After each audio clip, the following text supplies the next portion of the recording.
Hey everyone, I'm Tanuja and welcome back to my YouTube channel Learn with Tanu. So in this video we are gonna learn where we are going to use has been or have been.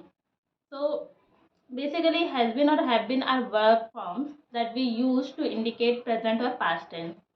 So it is used to describe the action or state basically that is started in past and continue into present, and also the action that were completed recently or relevant to present.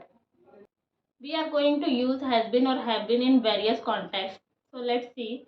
First one is continuous action. So let's see the example.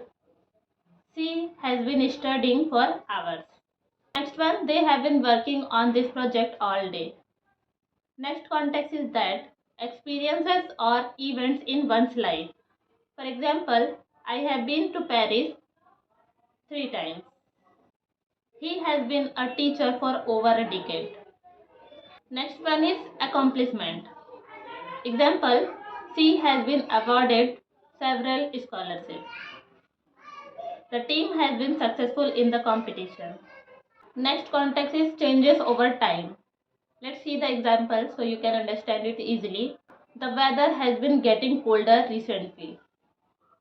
Next one is his health has been improving since he started treatment.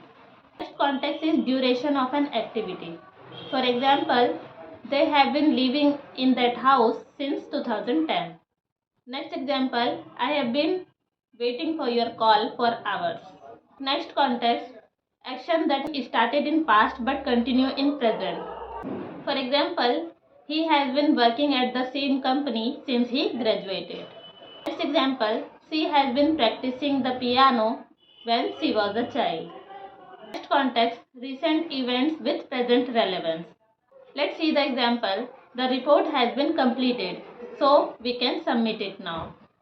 Next example, the meeting has been cancelled due to bad weather. We use have been with plural subject and the pronoun I, you, we, they. And has been be used with singular subject and pronoun he, she, it. I hope you understand where we have to use has been or have been. If you like this video, please like and subscribe my channel. Thank you so much guys for watching this video. Have a nice day.